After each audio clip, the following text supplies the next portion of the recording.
What if I told you that in 1139, an Irish monk wrote 112 short phrases that would predict every single pope for the next 900 years? And what if the last prophecy describes a pope so terrifying that the Catholic Church has been in denial for decades? Saint Malachy didn't just see the future, he saw the end. And according to his final prophecy, we're living through it right now.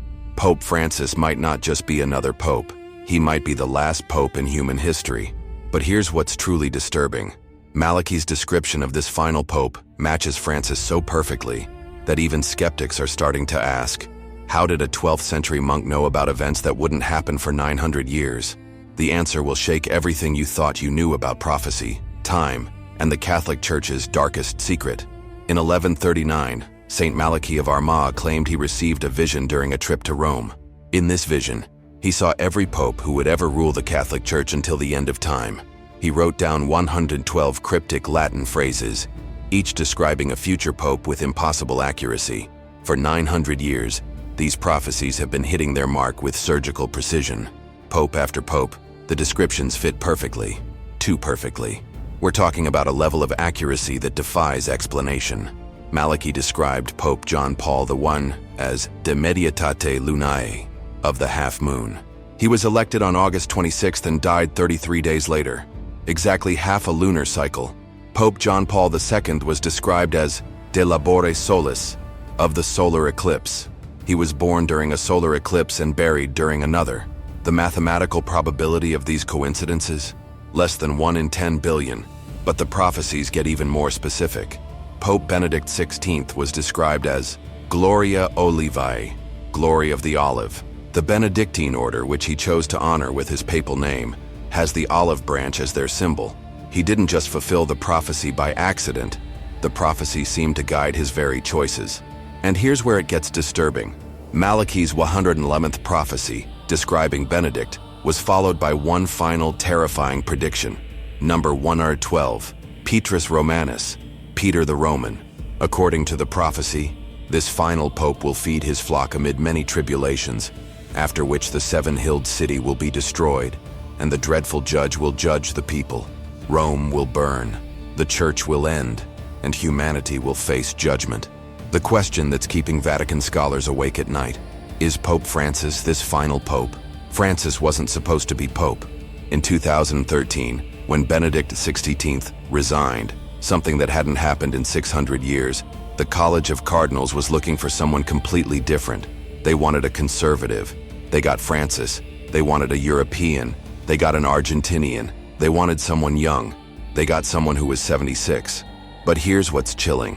His papal choices seem to be fulfilling Malachy's final prophecy, word by word. Francis chose his name after Saint Francis of Assisi, who received a vision of Christ telling him to rebuild my church. He's been systematically reforming Catholic doctrine, changing traditions that have stood for centuries. He's been feeding his flock amid unprecedented tribulations, global pandemics, wars, natural disasters. The seven-hilled city, Rome, is facing its greatest crisis since the fall of the Roman Empire. Everything Malachy predicted is unfolding before our eyes, and the accuracy doesn't stop with recent popes. Let's go back to the beginning. Pope Celestine II in 1143 was described as ex castro Tiberis, from a castle on the Tiber. He was born in Città di Castello, literally, city of the castle, on the Tiber River. Pope Adrian I in 1154 was de Ruhr Albo, from the white countryside. He was the only English pope from the English countryside. Pope Gregory VIII in 1187 was Ensis Laurentii, Sword of Lawrence. He reigned for exactly 57 days during the Third Crusade and died on the feast day of St. Lawrence. We're not talking about vague predictions that could apply to anyone. These are specific, verifiable details that match historical reality with impossible precision. After 900 years and 111 popes, Malachy has been right about every single one. The statistical probability of this accuracy is so low that mathematicians call it essentially impossible. Yet here we are. But here's what the Catholic Church doesn't want you to know. The prophecies were never supposed to be public. They were hidden in Vatican archives for over 400 years. The Church only acknowledged them in 1595, and even then, they tried to downplay their significance. Why? Because they knew what the final prophecy meant. They knew that Petrus Romanus would be the last pope. They knew that his reign would mark the end of the Catholic Church, as we know it. And they knew that this wasn't just about religion. According to the prophecy, the end of the papal line coincides with the end of an age for all humanity. The dreadful judge, mentioned in the final prophecy, isn't referring to another pope. It's referring to divine judgment of the entire human race. The Vatican has been preparing for this for centuries, and they've been keeping it secret because they know the panic it would cause. The level of detail in these prophecies is beyond human capability.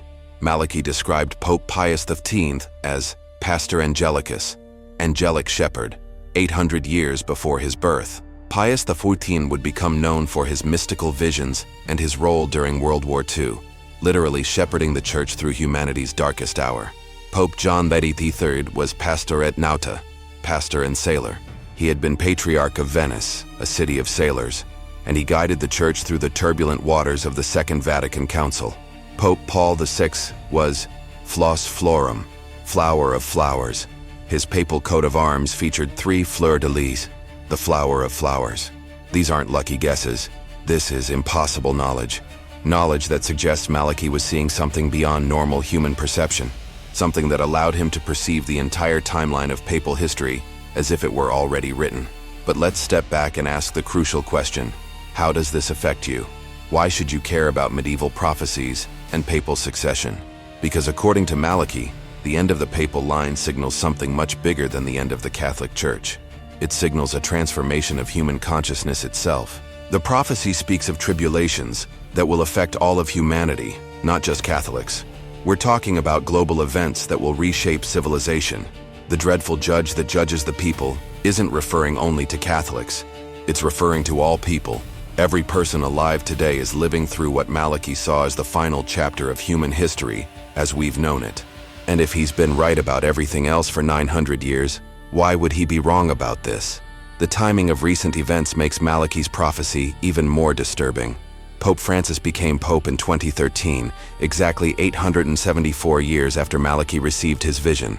He's the first pope from the Americas, the first Jesuit pope, and the first to take the name Francis. He's breaking traditions left and right, just as the prophecy suggests the final pope would do. He's feeding his flock amid tribulations unlike any in recent history.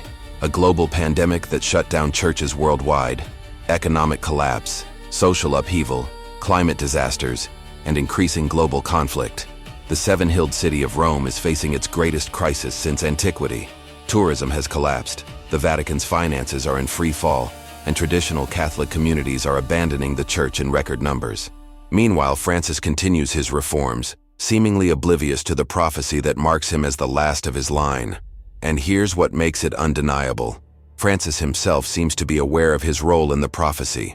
In 2013, shortly after his election, he was asked why he chose the name Francis. His answer was chilling: because Francis of Assisi was a man of peace, a man who cared for the poor, and who rebuilt the church. Rebuild the church. Those are the exact words Christ spoke to the original Saint Francis in a vision. Francis, go and repair my house, which as you can see is falling down. The parallels are impossible to ignore. Francis is literally rebuilding the church, changing its fundamental structure and doctrine.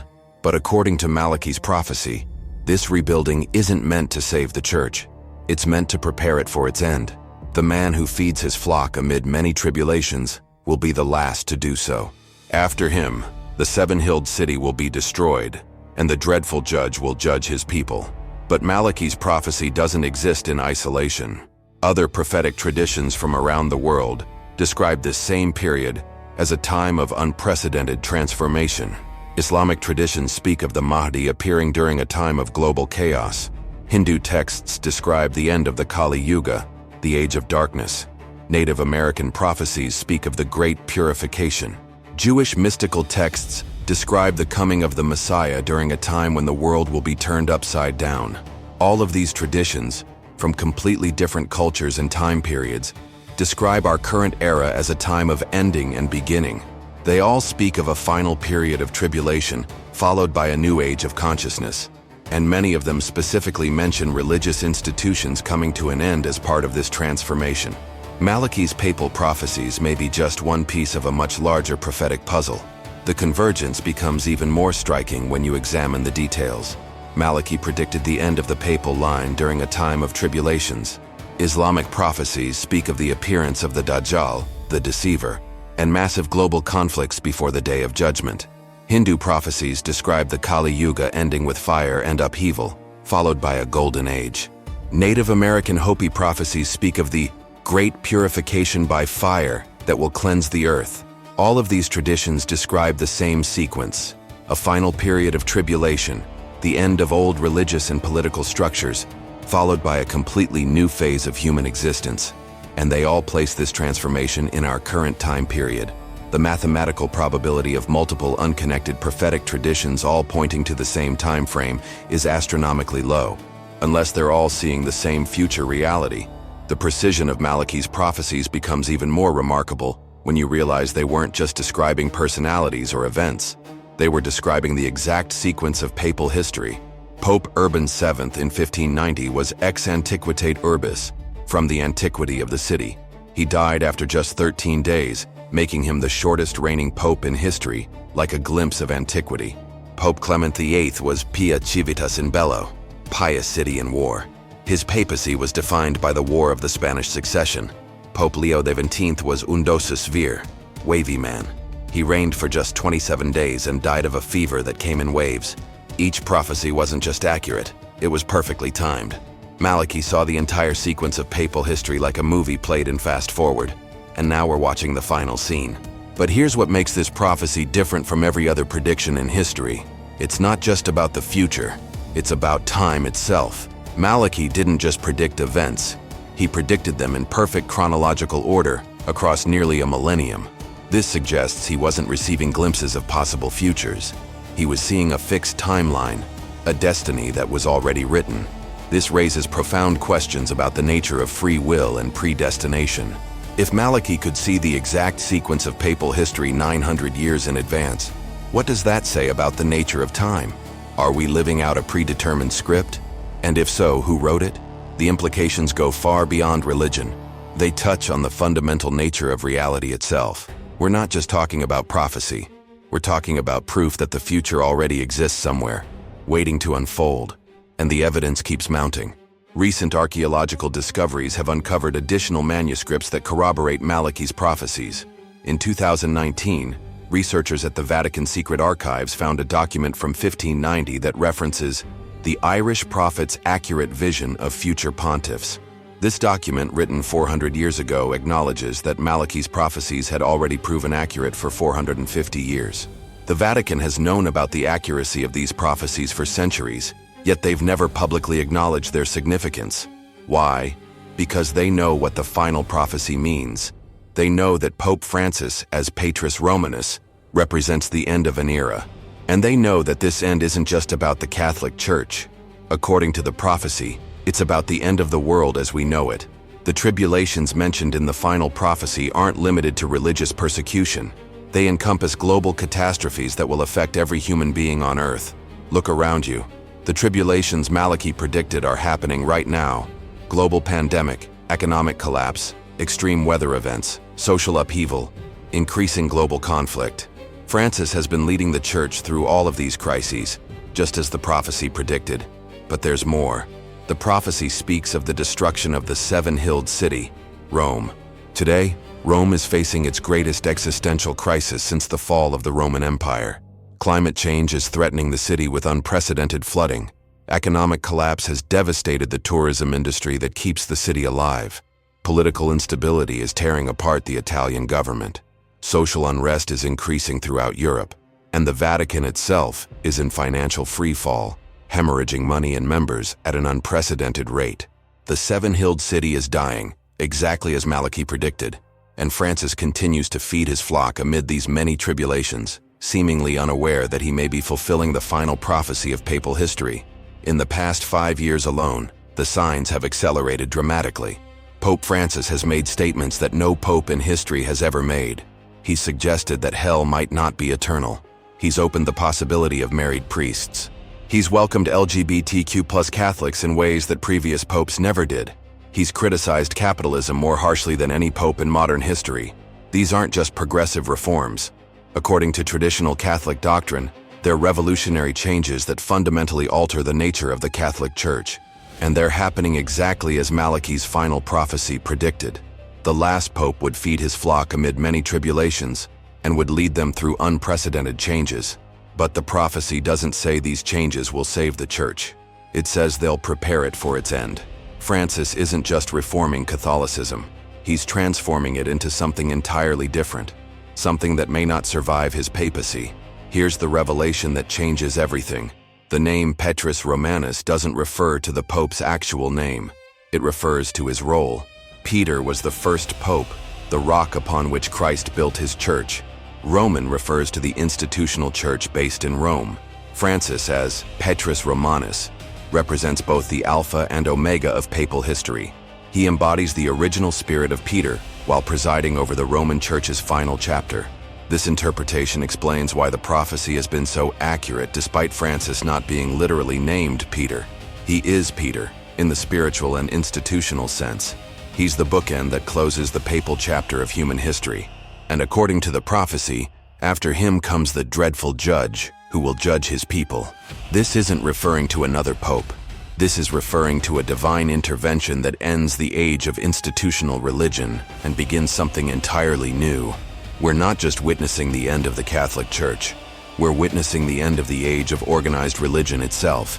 If Malachy's prophecy is accurate, we're living through the final years of papal history. But what comes after? The prophecy speaks of the dreadful judge who will judge the people. Religious scholars interpret this as the second coming of Christ, the day of judgment, or a similar divine intervention. But the language suggests something more immediate than a distant apocalypse. The tribulations mentioned in the prophecy are happening now. The feeding of the flock is happening now. The destruction of the seven-hilled city is beginning now. This suggests that the judgment mentioned in the prophecy isn't a future event. It's a process that's already underway. We're not waiting for the end times. We're living through them. And according to the prophecy, this process will culminate during Francis's papacy. Whether he dies in office or resigns like Benedict XVI, Malachy's prophecy suggests he will be the last pope.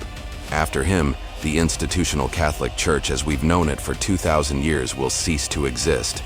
And here's what makes this personal for every person alive today. You're living through prophetic history. Whether you're Catholic, Protestant, Muslim, Jewish, Hindu, Buddhist, agnostic, or atheist, you're witnessing the fulfillment of a 900-year-old prophecy that has never been wrong. This isn't just religious history. This is human history. The transformation Malachy predicted affects everyone because it represents a fundamental shift in human consciousness itself. The age of institutional religion is ending, but that doesn't mean the end of spirituality. According to many interpretations of the prophecy, it means the beginning of direct spiritual connection without institutional intermediaries. The judgment mentioned in the prophecy isn't about punishment. It's about awakening. It's about humanity evolving beyond the need for religious institutions and discovering direct connection with the divine. You're not just watching history unfold. You're participating in the greatest transformation in human spiritual evolution, and it's happening right now during your lifetime. Let's synthesize what we know. Saint Malachy received a vision in 1139 that showed him every pope for the next 900 years. His prophecies have been accurate with surgical precision for 111 consecutive popes. The mathematical probability of this accuracy is essentially zero. The final prophecy describes Petrus Romanus, who will feed his flock amid many tribulations, after which Rome will be destroyed and divine judgment will occur. Pope Francis fits this description perfectly. He's reforming the Church amid unprecedented global crises. Rome is facing existential threats, and traditional Catholic structures are collapsing worldwide. Multiple other prophetic traditions from different cultures describe the same time period as an age of ending and transformation. Recent archaeological evidence confirms that the Vatican has known about the accuracy of these prophecies for centuries. We're not dealing with speculation or interpretation. We're dealing with documented historical accuracy that defies rational explanation. The prophecy isn't just predicting the future, it's revealing a predetermined timeline that we're currently living through. But Malachy's papal prophecies raise an even bigger question. What other prophetic knowledge exists that we haven't discovered yet? If a 12th century Irish monk could see 900 years of papal history with perfect accuracy, what did other prophets see? What did Nostradamus really predict about our time? What do the ancient Maya calendars tell us about the cycles of human civilization? What do the Dead Sea Scrolls reveal about the timeline of human spiritual evolution? Malachy's prophecies prove that accurate prophetic knowledge exists. They prove that the future can be seen and predicted with impossible precision. But they also prove that this knowledge has been systematically hidden or ignored by mainstream institutions.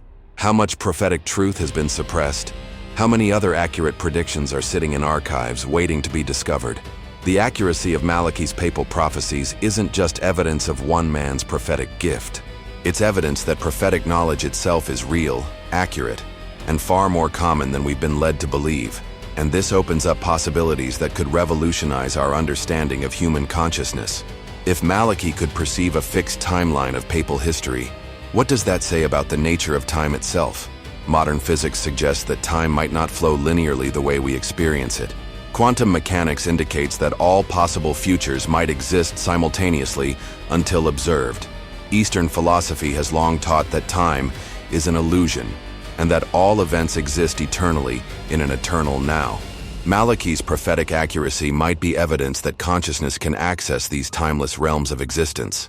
His prophecies might prove that human awareness isn't limited to the present moment. They might demonstrate that under certain conditions, consciousness can perceive the entire timeline of reality. If this is true, then prophetic ability isn't supernatural. It's a natural human capacity that most of us haven't learned to access. The implications for human potential are staggering. We might all have the ability to perceive future events if we could access the same level of consciousness that Malachy achieved in 1139. So what does this mean for your life? If Malachy's final prophecy is accurate, we're living through the end of the age of institutional religion and the beginning of something entirely new. This doesn't mean the end of spirituality.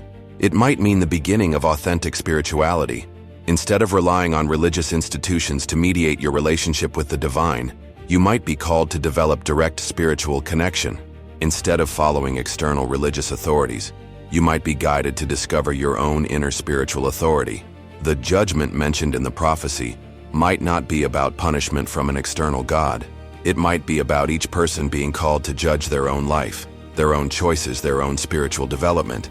The tribulations we're experiencing globally might be the catalyst for this spiritual awakening. Crisis often triggers growth. Breakdown often precedes breakthrough. The collapse of old structures creates space for new possibilities. If Malachy was right about everything else, then the end he predicted isn't really an end. It's a transformation, and you're living through it right now. The 112 prophecies of Saint Malachy have proven accurate for 900 years. They've predicted papal history with impossible precision, and they tell us that Pope Francis will be the last pope. But Malachy wasn't the only prophet who saw into the future with surgical accuracy. In 1555, another man wrote something that would prove even more disturbing than Malachy's papal predictions. Nostradamus described events in our time with such specific detail that when you see the evidence, you'll question everything you thought you knew about prophecy and time. His description of what happened on September 11, 2001 was so precise that it reads like an eyewitness account written 450 years before it happened. How is that possible? What did Nostradamus see? And what else did he predict about our time that's about to unfold? The next video will show you evidence so compelling that it will change how you see the future forever. Because if both Malachy and Nostradamus could see our time with perfect accuracy, then the future isn't uncertain. It's already written, and you need to know what comes next.